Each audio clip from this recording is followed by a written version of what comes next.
You're live. Welcome everybody. Happy Indigenous Peoples Day. I'm Sarah Adams Cornell and I'm a proud Choctaw woman.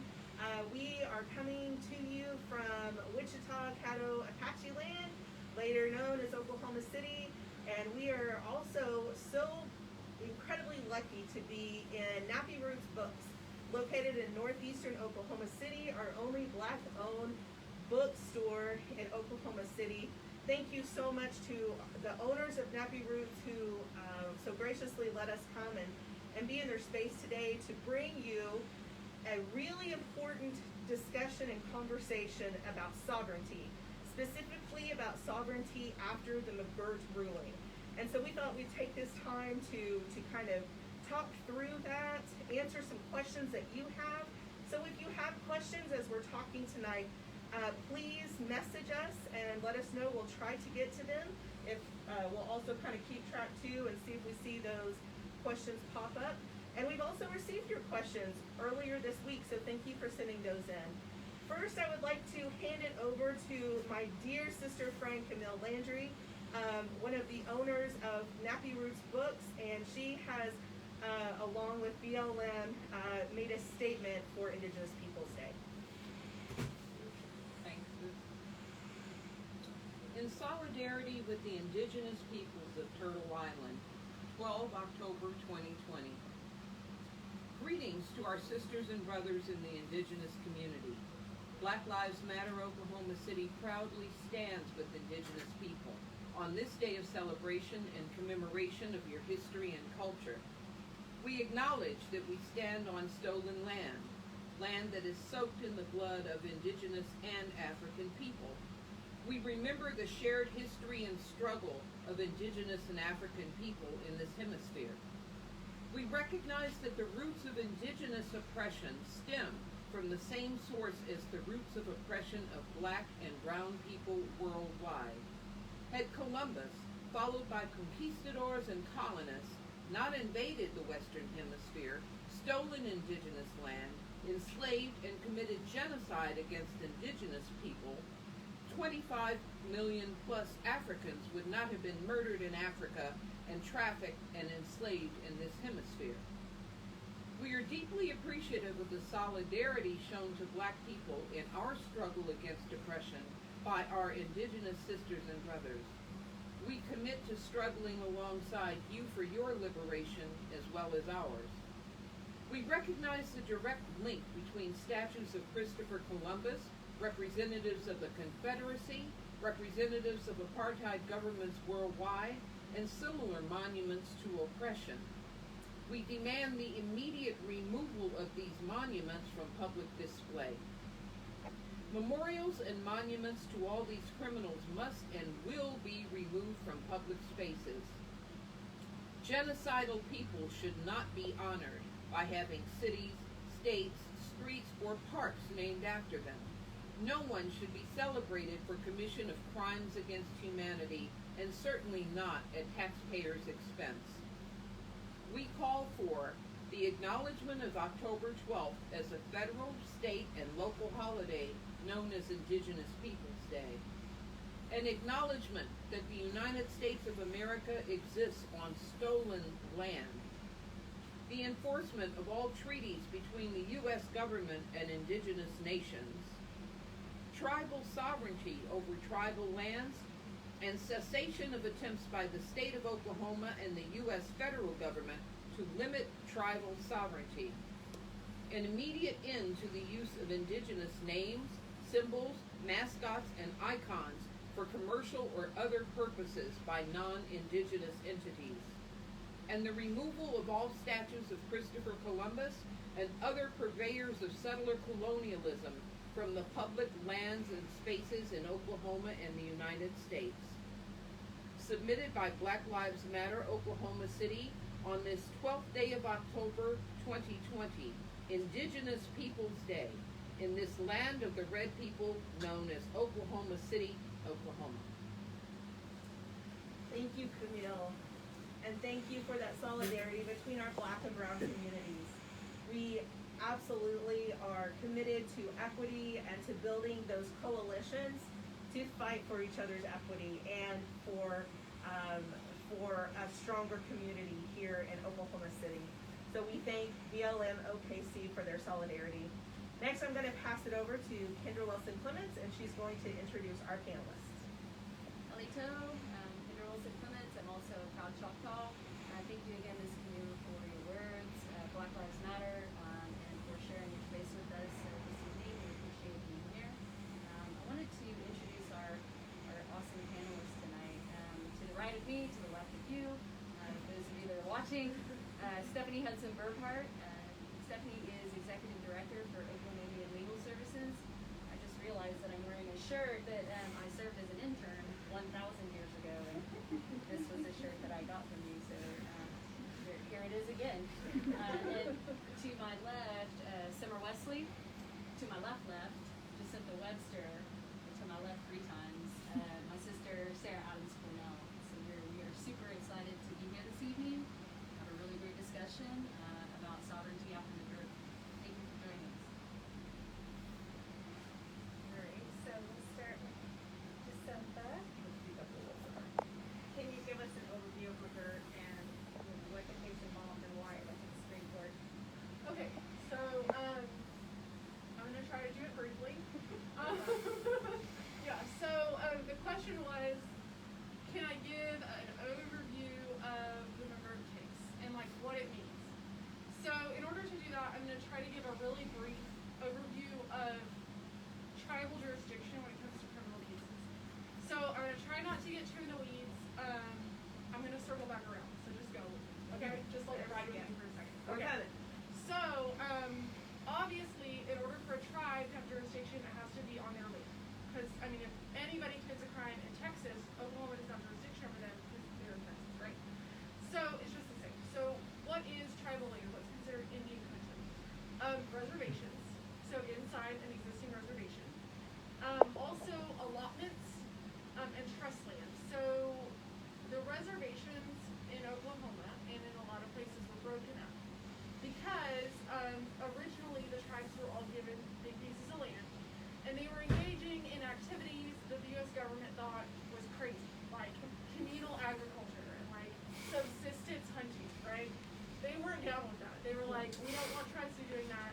They wanted tribes and tribal citizens to be acting more like what they thought of as American at the time. So the way they came up with to encourage tribes to do that was like breaking up these reservations into these little plots of land so that each person had a little homestead and could farm it. And this turned out to be a big mess. But what happened is you have all these little pieces of land all over Oklahoma that are in tribal status. So it was assumed for a really long time that because of these laws that broke the reservations up into these individual little allotments, that meant there wasn't any more reservations in the state. So for a long time, everybody thought that the only place that tribes had jurisdiction was on these little pieces of land. So if you were out at somebody's house who was Kiowa on their Kiowa allotment, you're an Indian country. If you're out at a casino or a travel stop or something that was owned by a tribe, that was an Indian country. But the assumption was not that within all these nations' boundaries you're an Indian country. But what happened was McGirt did some real bad stuff, and I don't think anybody in here is going to say like, oh, you know, he shouldn't be in jail, right? He did some bad stuff. The question is, who has the right to put him in jail? Which jurisdiction has the ability to put him in jail?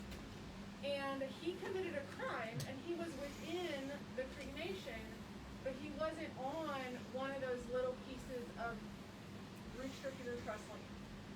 So some really smart people, they did some legal research, and they determined that although the reservation was broken up into those little properties,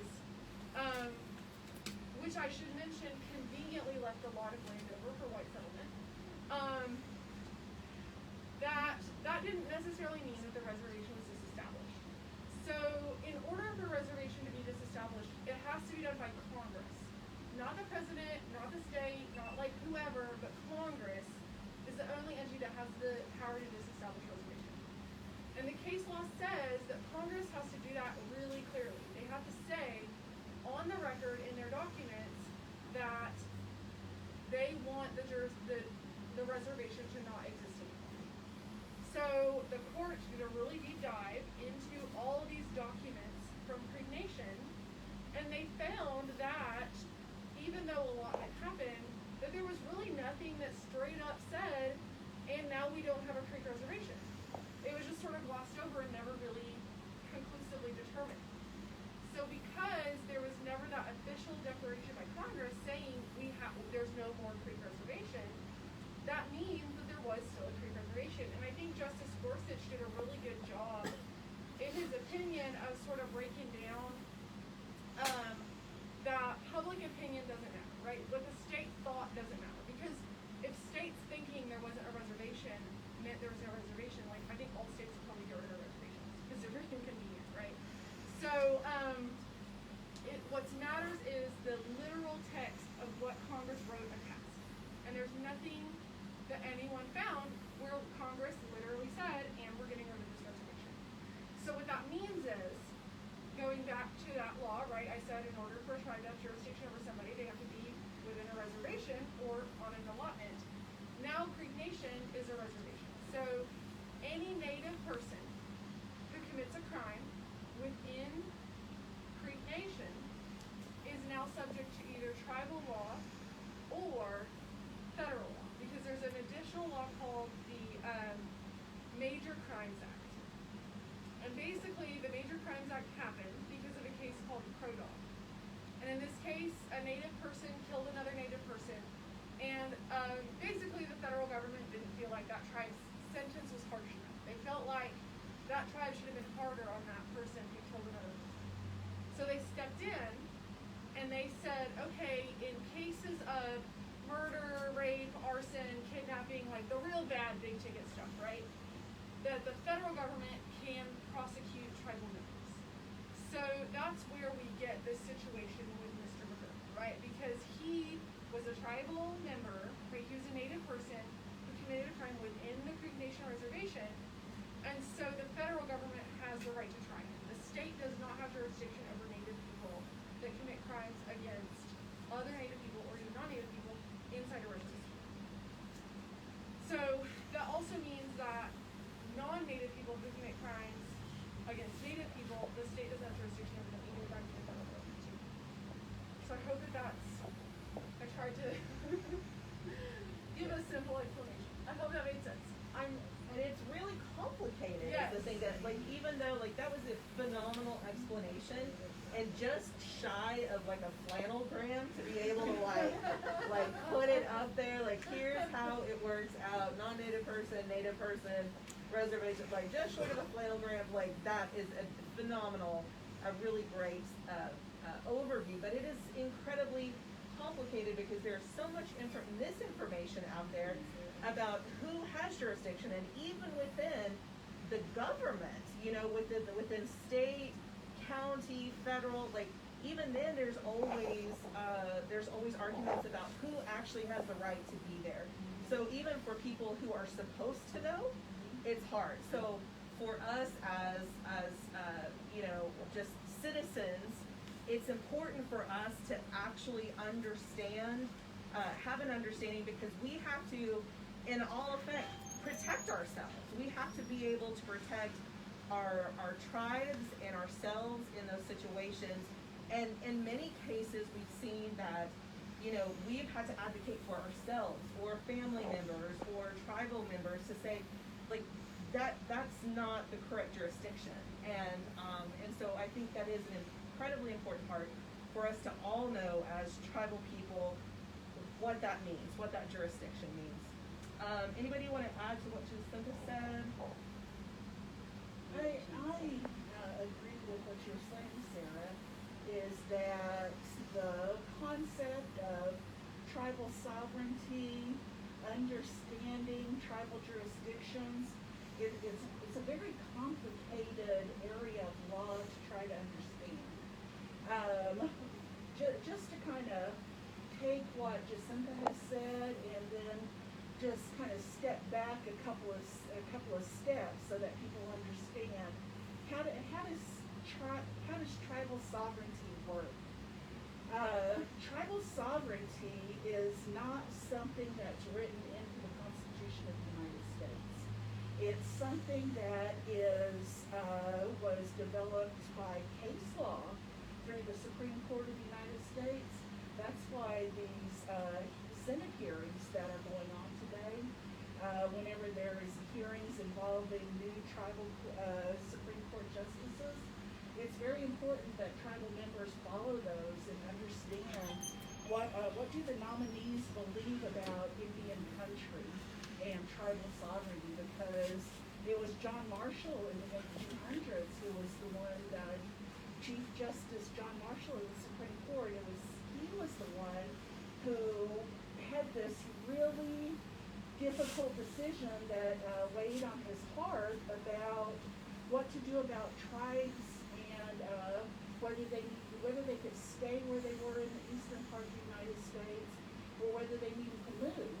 And what he found in his rulings is that tribes are independent from the United States, that they're independent communities and independent foreign nations, but at the same time he said they're not foreign like European countries. He said tribal nations are foreign, they're foreign nations, but they're also dependent upon the United States government. So that's that hard relationship that is difficult to try to explain to people. One of the easiest ways to explain it, and John Marshall did this, is he said it's kind of like a guardian-ward relationship. The United States is the guardian, the tribes and the tribal members, they're the wards. And the United States government has this fiduciary responsibility to ensure that tribes and nations have that sovereignty to be able to make decisions on their own. And that's where the McGirt decision is so important, because the McGirt decision says that the tribal courts have the right to make decisions and have jurisdiction over criminals, over Native American criminals within their jurisdiction. They didn't have that before. The United States government and Congress have just put many, many, many barriers between themselves and tribal governments, and they put many barriers that tribal governments cannot really rule themselves. They can't govern themselves because Congress has put up so many laws. And one of those laws has always been jurisdictional issues. It was in the late 1800s, like Jacinta said, with the Crow Dog decision. In that decision, the tribe was trying to make their own decision about whether to try somebody who had committed a murder. And they made a decision, and the United States Supreme Court didn't like it. They didn't like the decision that the tribe had made. The tribe had made a decision that was very tribal-like. It was a restorative justice kind of way. It was a type of resolution where, yeah, you killed somebody, but you need to take care of the family and to make sure that family's taken care of. Whereas, and I think that Camille probably recognizes this issue even today, is that governments, non-tribal governments, non-indigenous governments, non-colored governments, when I say colored, I mean like people of color, not in a derogatory term, but courts that don't have people of color on them, they always seek retribution. And there's not an effort to look at restorative justice ways. And that's what Crow Dog was trying to do back, 150 years ago. And the United States government said, no, we're not going to look at those restorative ways. We are going to look at retribution instead. And that's me trying to explain kind of where we're at right now. It's the federal government that has put many, many barriers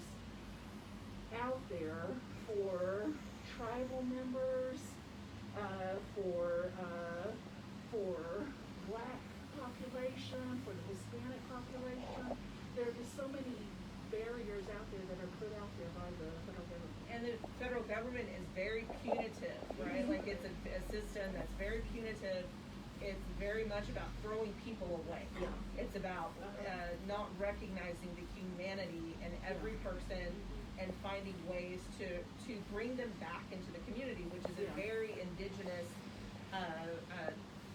way to practice, which is something that our tribes are actually doing more of now, which is great.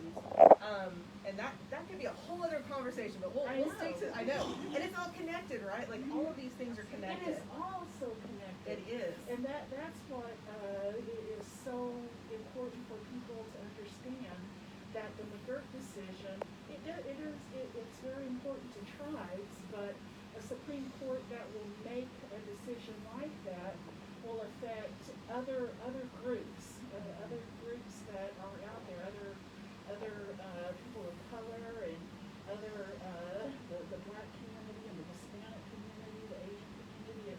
It's so important. Well, I think, when I first off, when this case came out, I saw it and I screamed, which is very disconcerting. I think we all did. Because there were people in my office, they did not know what's happening. But the other thing that really got me was when Justice Gorsuch said, he's talking about the result of the state woman, and he said that would be the rule of the strong and not the rule of the law. And I thought, I was just so taken aback by that, because in so many ways what we've seen is the rule of the strong is like the group that has the power sets the tone for everything, and they have complete control over every other group. And this was for the first time for me, really, at least in my lifetime, the court saying, we recognize that these different groups have inherent rights, and we're going to be consistent when we're applying those rights, and not just, because it's not convenient for us anymore. To throw that away. Absolutely. So we'll go on to question 2. I love that question 1 just wrapped up.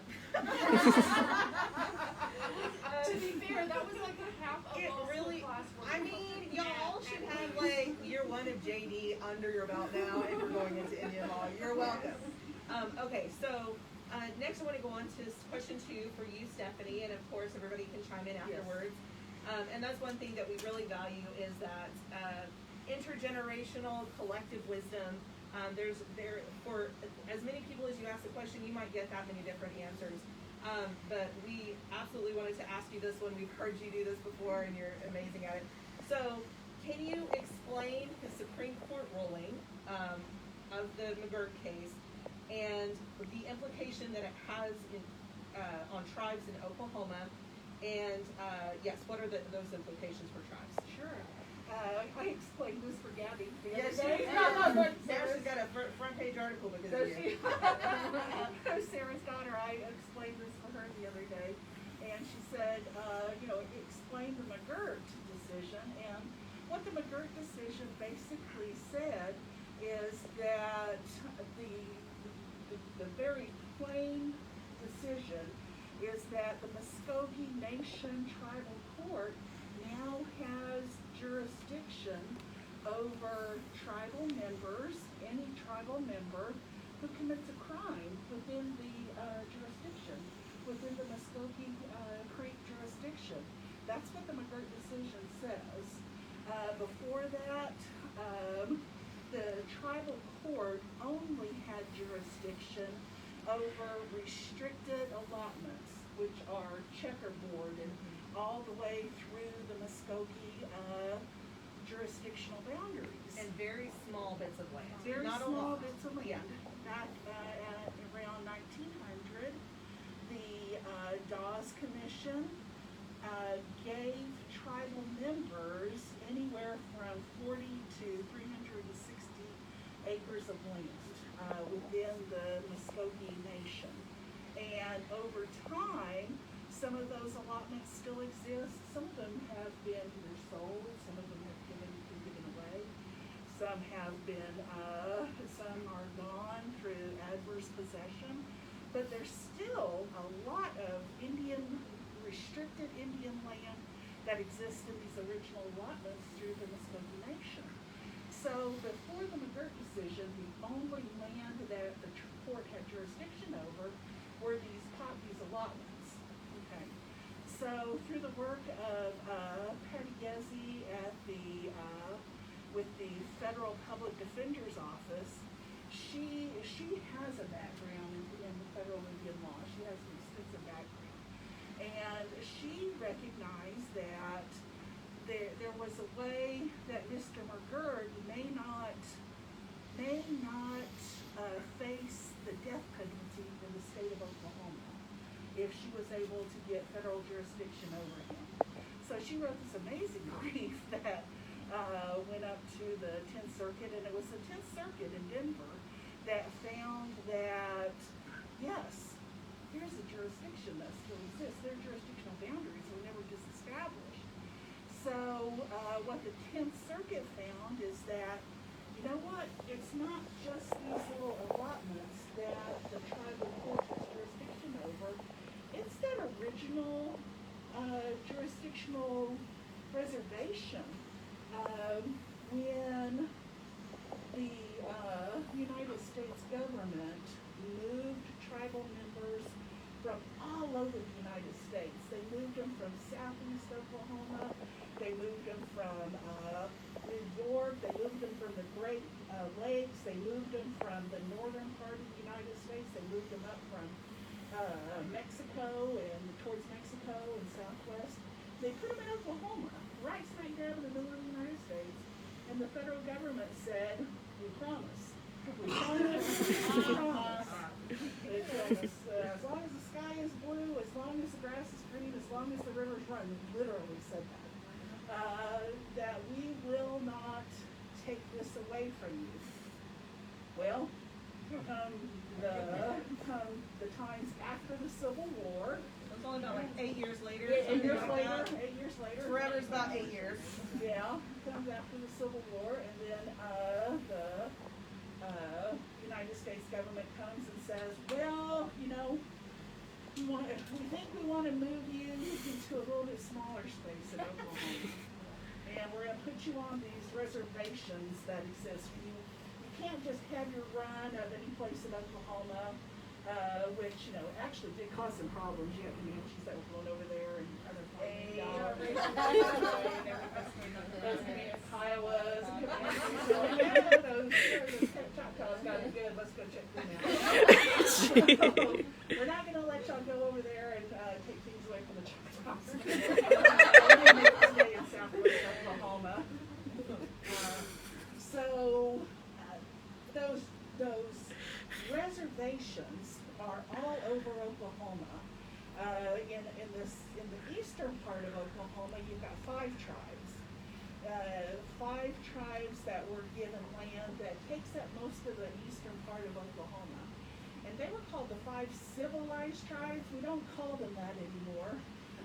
They were called the 5 civilized tribes is because they were in the eastern part of the United States, and they were more assimilated into the population, which was the goal of the United States government. There was a goal to assimilate, and I think there is the Oklahoma, what do they call it? The Oklahoma Policy Association, what do they call it? Yeah, I think they're still trying to assimilate us into Oklahoma. Oh, yeah. But they came out with a statement last Friday that says they want to assimilate us, continue to assimilate us. Great. But there was a policy to assimilate the tribes into the greater population. And those reservations that the 5 tribes had, the 5 civilized tribes, that they were treated a little bit differently because they had been assimilated more. The tribal members were not as full-blood as the tribes in the western part of the United States. They were more educated. They did have more sophisticated communities. Well, not sophisticated so much as more westernized communities. More westernized communities. So they were able to negotiate with the federal government a little bit more, and they were able to get a type of ownership that they owned it, but the United States government could still say what they did with it. So it was in those negotiations when they created those treaties and created those reservations that said that they have those reservations.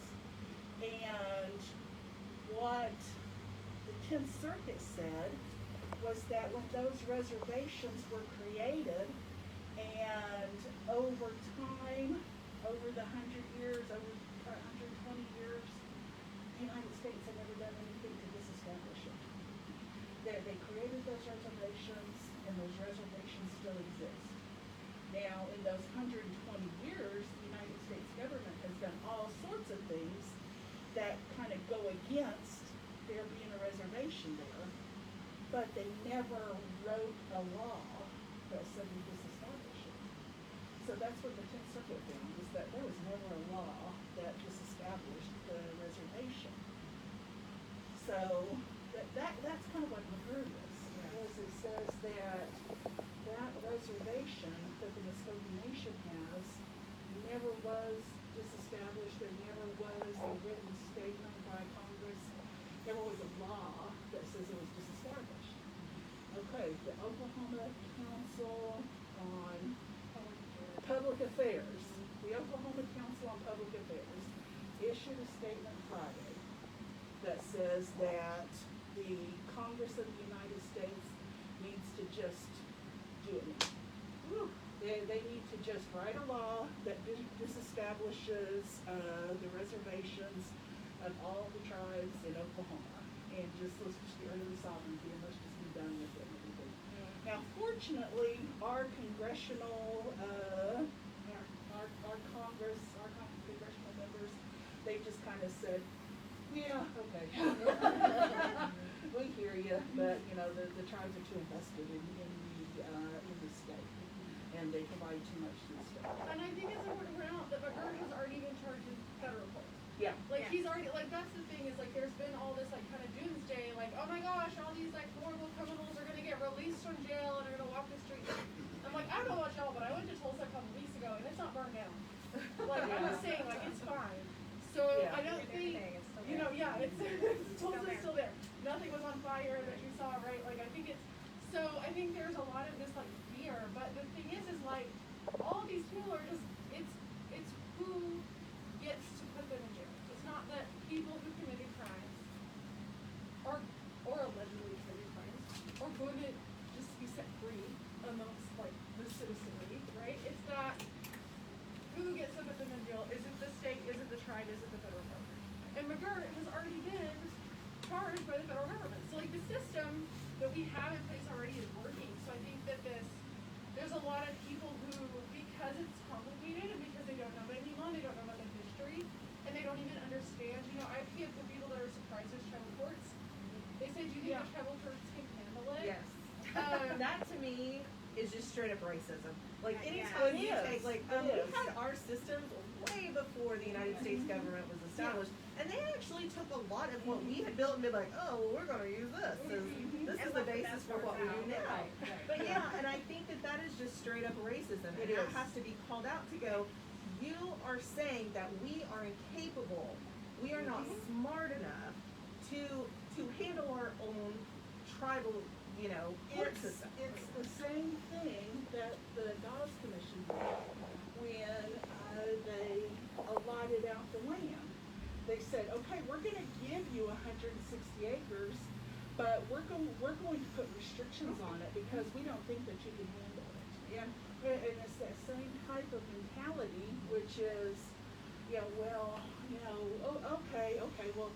you can prosecute the criminals, but we really don't think you can handle it. We don't want you to do big cases. Yeah, we don't want you to do big Or cases. even when there were tribes that had some money, they had to have wards to actually give permission to them to use their own money. So there's this very long historical precedence that we are incapable of being mature, responsible people, and which absolutely reinforces those stereotypes about us, which lend to that oppression system.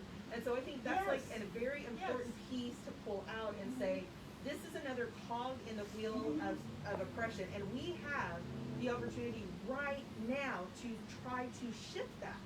to get rid of it and say we are not going to continue to oppress indigenous people in this way by not honoring their ability and right to govern within their jurisdiction. Well, honestly, this whole place is ours. But you know, right now we'll talk about that. Well, and I think especially, you know, we're here today on Indigenous Peoples Day to celebrate the resilience of Indigenous peoples and how, you know, despite the Dawes Commission, despite removal, despite the Trail of Tears, despite all these things, tribes in Oklahoma and everywhere have, you know, continued to persist and continue to be resilient. Yes. So when people say, well, do you think the tribal courts can handle these cases? My answer is, I think history shown that tribes in Oklahoma can do anything they set their minds to. Yes, they can. So We support the state at this point. You know, like I think We're the propping up the state budget every single year. well, Yes. and I mean, I think that's another important piece is I attended, shortly after the 10th Circuit case came down, I got to attend a meeting within the Cree Nation, and they were talking about how, and I think this is true with a lot of tribes, because of reductions to police funding, a lot of the because, so you can have what's called a cross-deputization agreement, which is where police forces from the state and the tribe can intervene in a situation regardless of which entity they come from. And because there's such lack of funding in a lot of these small counties, the tribes are doing a significant amount of policing. Most of the counties in the Cree Nation do not have their own dive teams.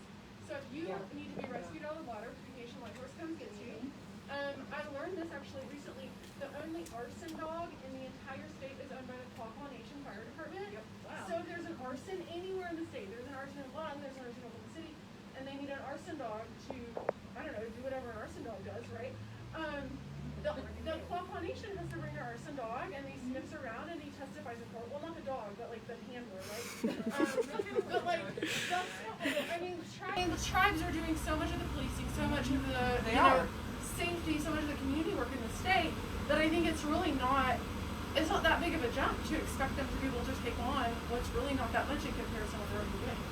And that's a good question though about capacity, right? So what will the capacity, you know, people are like, well, it takes a long time to get through the court system or the tribal court system. And it's like, I think that if you compare it to what you're seeing in state court. Yeah, it takes a long time to get through the state court system too. Yeah, it's like you're gonna, you know, see something different. But I think that this is an incredible opportunity for tribes to start shifting the narrative to restorative justice, to practices that we have practiced for a very long time, that work, that value human life, that do not make people disposable, and that focus on community wellness. And so that is, I think that is like, oh, that gives me goosebumps to think about how if we do it, if we come together and pressure our tribes to not fall within those colonized lines of punitive, ways and focus on restorative justice. And so that is why I think it's also important to remind our tribal citizens to absolutely go vote. Like, understand what your tribal leaders are going to do and what they're going to vote for. Yes. If they believe in restorative justice or not. Like, this is an opportunity to change the underlying things that are happening in Oklahoma. And that's a big responsibility. So, go vote. But, piggybacking on that, the tribal courts, they do a really good job on doing things like wellness courts. In the state court, they're usually called drug courts. And what they are is an opportunity for people who have addictions to be able to get involved in a program where their addictions are addressed, housing issues are addressed, employment issues are addressed, and tribal courts do those. And if they could be able to get jurisdiction over more people within the original reservation, then that's just going to help the community as a whole to be able to get more people into those drug courts, to be able to get more people into those wellness courts. Going back to what Jacinta said about the resources that tribes have, in some rural communities, it's the tribe who provides essential services. Yeah, some of the communities down by Ardmore, they don't have fire departments. They have volunteer fire departments. And when there's a fire that happens in an individual's home, quite often it's the Chickasaw Nation Fire Department that responds. So if we were to eliminate the sovereignty of the tribes, there are so many rural communities that are going to be in a bucket load of a mess. Yeah. Because they don't have essential services that are provided by the tribe. And people up here in Oklahoma City, down the street over here, we're at Nappy Roots Bookstore on 36th and Kelly, and we're just a stone's throw away from the Capitol. The people who are working in the Capitol over here, they're not thinking about the people in Clayton, Oklahoma, who didn't have a grocery store, who were in a food island down there because they didn't have, because they are, nobody wants to put a grocery store down there. Who wants to put a Buy for Less or a Safeway or something in Clayton, Oklahoma? Well, the Choctaw Nation put a grocery store in Clayton, Oklahoma, and now they have access to fresh fruits and vegetables down there. But, it's the tribes have an interest in taking care of their tribal members within those jurisdictions. And the capital here is having a huge problem in taking care of people out in these small rural areas. If they had good partnerships with the tribes, if the state had good partnerships, they could put money into education, into the rural communities by partnering with tribes. They could put money into health care to make sure that people in rural communities had health care. And to stop you right there, like, that's what it was supposed to happen, right? Yes. With all the gaming dollars, that was supposed to be earmarked for education. But we see how that worked out, Yeah. And so it is there are all these opportunities, and I feel like once the government takes us more seriously, and they want us when they want us, right? Yes. Like whenever there are dollars to be had, and there is they want us when they want us. Yeah. And I think that that's an important thing for us all to remember when we're talking about going to the polls as Yes. well. It is very important to go to the polls because, let me tell you, there is a reason why certain people want to get rid of casinos here in Oklahoma. There are other business interests that are interested in putting casinos in here in Oklahoma that are not tribal.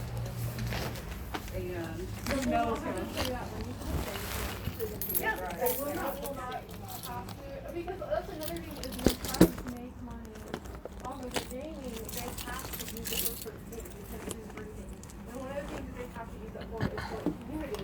And oftentimes it doesn't just help the tribal community, it helps everyone around. Because the fire department, around. yeah, the Chickasaw Nation Fire Department is not looking at a burning house and saying like, hang on, are you enrolled? Like they just put out the fire. Yes. So, I think that it really is helping all of these people in the state, whether or not they're tribal members or not. I So, want to cut in real quick. Yes, We've please. got, this is all incredible information. I think you always do such a great job of laying the foundation and it's able to dispel the rumors and provide all the information that we can in the short amount of time that we always have. I know this is a complex case, but I think you've both done a really terrific job of kind of breaking it down to where we can all understand what this means. We did have some questions that were sent to us from the public prior to us going live, and I want to make sure that I get those in. I know folks on the other line are interested in hearing the answers to these. There's one that's really interesting and it actually makes me laugh, and I'm going to save it to last because it's the most captivating one as far as I'm concerned. It deals with Choctaws again taking our stuff. What do we do? And I know that all four of us Choctaws want to know the answer to this because, man, we're mad. But one thing I want to know is, and actually there's a couple of questions here. it's always interesting to me. There's a lot of talk about ICWA, and for those on the other end of this presentation who don't know, it's the Indian Child Welfare Act. And a question came through of how does the McGirt case impact or affect ICWA? Oh, okay. So the thing is that in McGirt, Justice Gorsuch talks about potential. So I think the holding is very interestingly written because it's specific, but it's not exclusionary. So he says this case only applies to the Creek Nation and the Major Crimes Act. So technically the holding really only says that the Muscogee Nation is a reservation and Native Americans who commit major crimes are therefore subject to federal jurisdiction. However, he says, I recognize, like we get, that there are other laws that use the same definition of Indian country. And so this might have other implications. And he kind of just basically says, like, we'll figure that out later, you know? So, which I think is, you know, overall a good thing because they could have really tried to make it, like, super, like, closed off and, like, not have any other reaching consequences.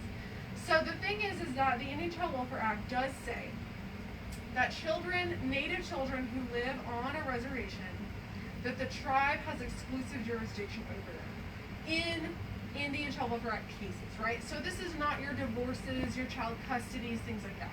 In cases where somebody is taking this kid who's not the kid's parent and they're not giving them back.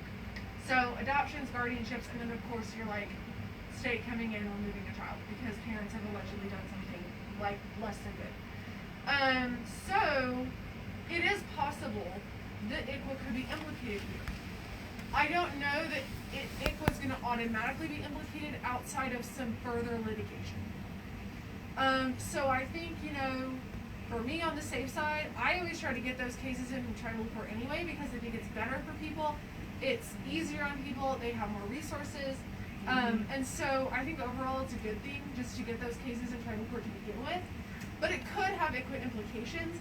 The letter of the law doesn't say it does, but it doesn't say it doesn't. I feel like that's kind of the best. It feels like limbo. Yeah. And I feel like that limbo is what, like, lots of people have questions right now. Well, how is that going to, you know, what about taxes? What about mineral rights? What about water rights? What about, like, all of these things? And I think that there's a lot of limbo here, and I think that it's going to be a domino effect because that is just one of, for sure, 5 tribes that are kind of done similarly.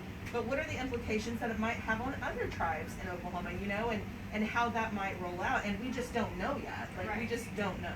Right. But I'm glad they asked that question. Yeah. Do you guys, and I was going to throw it back and say, what other questions does the community have? I was going to say that we can look forward to a lot of litigation in the future, trying to figure out where those lines are. But there are a few places we do know where the limits are. I know there's a lot of confusion out there because there was an article that was passed around before the decision came out that was very popular that stated the state would have to give half of the land back to tribes. That was never on the table. That was never the case. But there are a lot of people who think that's what happened. So we would like that to happen. We would love it. I mean, give the land That back. would be great, but that's not what happened. So ownership of the land did not revert back to tribes, unfortunately. It's a jurisdictional issue. So we do know some of the limitations, but a lot of those finer points we're going to have to litigate. Like you mentioned, taxes. Do we have any idea where that might go? Yeah, so the taxes, I did a little bit of tax legislature. I'm not a tax attorney. People would ask me that. They're like, oh, are you a tax attorney? I'm like, no. I just do some tax. But, so, tax is regulatory. Okay, so there's a difference in criminal and like civil regulatory. And taxation is considered regulatory and therefore is considered civil. And civil jurisdiction is a whole other mess that I'm not going to get into because that would take another whole like 2 hours, right? But civil jurisdiction is not based on whether or not you're inside a reservation. It's based on the individual land, right? And the status of the person, not just a native person, but a member of that tribe. So it's a whole different calculation. People who have currently taxable land in eastern Oklahoma are going to continue to have to pay the property taxes. That's already paid, right? There's some complicated stuff regarding state income taxes and tribal citizens who live and work inside their reservation. So there could be some income tax implications. There might be some sales tax implications. I know the tax commission recently released a kind of estimate on what they think this is going to cost. I know there's some really smart people at the tax commission. I don't know who did this summary. I don't know how they came up with the number. I do know that, one, there's a lot of mechanisms that we already have for tax compacts. We currently have fuel tax compacts, we have tobacco tax compacts. This is something the state and the tribes, current dispute with the present gubernatorial administration notwithstanding, the state and the tribes have been really, really good about figuring this out. So I have no doubt that the state and the tribes, whatever the tax implications end up being, can't figure something out that's mutually beneficial. Also, I think, as far as state income tax, I mean, I don't know how much I withhold, but I think at the end of last year I ended up paying $30 plus whatever I withheld, right? So like Oklahoma has fairly low state income tax. So it's not like it's like this huge amount of money that's gonna come. And I think also, let's say like 10% of the population is Native American, and let's say half of it lives in Eastern Oklahoma, which is not, these are not real numbers. Let's say 5% of the population no longer has to pay state income tax, which I think is not true at all. You can't just take 5% away from the state income tax, because Native Americans, unfortunately, have the lowest income of any other group. So there's going to be a lot of these people that are affected by the taxes that literally don't pay tax because they don't make enough money to be taxed. So I think that any numbers that are come out with, I just don't think there's a way to accurately take into account all of these variables, and there's no way to know who and at what income levels those people who may not have to pay taxes are going to be affected. I think it's a lot lower than we think it would be. So, not to put anything negative towards the tax commission, I just don't think that there's a reasonable way to come up with an estimate, and I don't think it's going to be. I think any amount of money is going to be figured out because the state and the tribes have been so good at compacting for taxes. It's very clear cut. So This guy is not falling. yeah, this guy is not falling. Yes, nothing is going to burn down. I do want to, for the record, I am Indigenous and I do pay taxes. I know that's kind of a bit of misinformation too, is that the assumption is that Native people do not pay taxes, that our tribes write us a check every month. I'm not participating in that. I'm not a recipient of that. We've all got student loans. Just debunking the rumors because that's important, right? I do want to kind of get to another question. This is a rather lengthy question. My eyes are not on, so if I'm squinting or pausing, please forgive. But Stephanie, I might ask you this question. It is as follows, and I appreciate this question a great deal. There has been a suggestion that Congress amend the Major Crimes Act to define Indian, that's how it's read here, as those over a quarter blood quantum, allowing state jurisdiction over those who are not. Is this a good idea, and what would the consequences be? I don't think it's a good idea at all. It's a terrible idea. It's a terrible idea. My tribe, the Kiowa tribe, we do have a blood quantum. You have to be 1/4 of Indian blood in order to be a member. So what, an example of that is my mother's a full blood, I'm half, my child is a quarter. He has to be a member of the tribe, but his children, if he doesn't marry a Kiowa, his children will not be a member of the Kiowa tribe. 5 tribes, they have something called descendancy, which means that as long as you can trace your ancestry to somebody who signed the original rolls, then you are a member of that tribe. That is a more reasonable way to look at tribal membership, I believe, because it simply states that I am descendant from somebody who was determined to be a tribal member at some point in time. And it also means that you won't go extinct. You won't go Right, extinct. right. We don't want to go Exactly. extinct. Yeah. Exactly. The blood quantum requirements, it's an antiquated way of trying to determine somebody's ancestry. It's kind of akin to, this is an example that people give quite frequently, it's kind of akin to thoroughbred racing, thoroughbred horses. Thoroughbred horses, the purebreds, they're looked at in one category. In Oklahoma, quarter horse racing is very popular here. The horses are determined to be of a certain quality based upon blood quantum. Who wants to be treated that way? I don't. Dogs. I know, dogs are Dogs. treated that way, purebred dogs and Absolutely. stuff. And Pedigrees and and such. stuff. Yeah. I think it's time to end that method of determining whether you Yes. are a member of a tribe. Yes. So I think it's a very bad idea for the government, for the federal government to pass a law that makes a requirement that you have to be 1/4 blood. What that is it's a form of racism. Absolutely. It's a form of people in government saying that, well, you know what? I'm a 1/256 Cherokee, and I don't want the Cherokee tribal court taking jurisdiction over me if I'm out there drinking and driving and stuff. I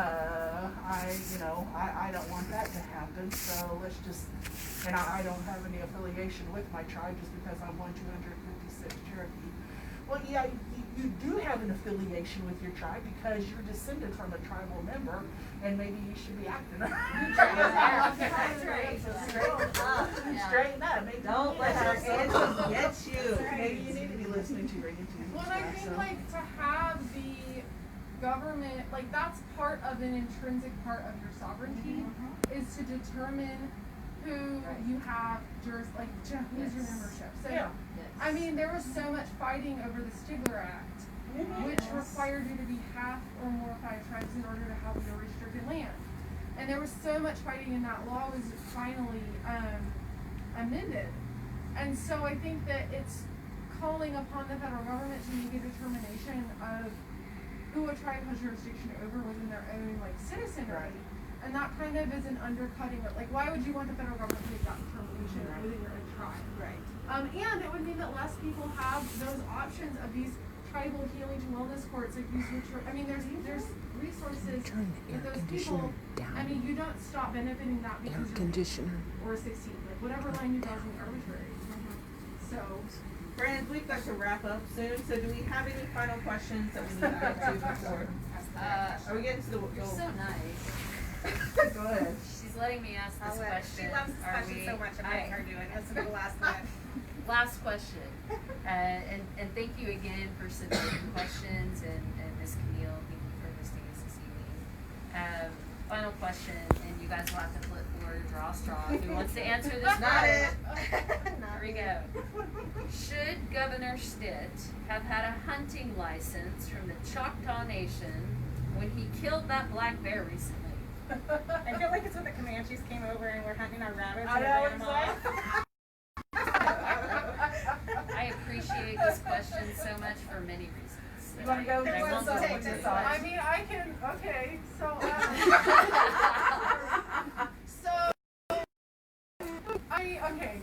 This is just my best.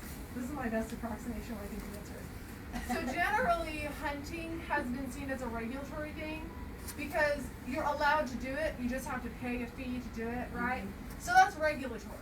And there's a lot of fights over whether laws are criminal or civil, because tribes get more jurisdiction over criminal laws than they do civil laws. So because it is generally seen as regulatory, the tribe wouldn't necessarily have jurisdiction over him unless he was on a tribal land area. So I mean, I don't know where the governor was physically standing when he shot the bear. So there's a lot of variables that we don't know the answer to, but generally it would be a regulatory law. So he wouldn't necessarily have needed anything other than a state permit, depending on his like physical location. And the fair's physical location potentially, I don't. I So absolutely if, say- agree with that. So if, say, he shot said bear while it was standing on the nature preserve, as is rumored, and was then drunk to private land, that would be a whole other issue, right? Well, that would be a federal. But that has nothing to do with McGirt. Yeah, I don't know. Spelling rumors. This, So much fun. So much fun. It is. Well, The answer is ladies, it's complicated. it's complicated. But I want to thank you all for just incredibly insightful, difficult, complicated conversation around something that is incredibly important and will have long effects, long effects on Indian country, both, I am going to say, both here and outside the state of Oklahoma. And so I just want to thank you for lending your expertise and your knowledge and a lot of fun. At the same time, I want to thank Nappy Roots Books for being here. This is an incredible bookstore. If you have not been here, we've all been like chasing squirrels during this, looking at books, trying to pay attention, because there are so many great books that you need to come and buy at Nappy Roots Books. So thank you again for hosting us. Thank you so much for being here. We appreciate you tuning in on Facebook Live. If you have other questions that you didn't get to, let us know and we can try to pass those on. But we want to wish you a happy Indigenous Peoples Day, and we will see you again soon. Yakoki.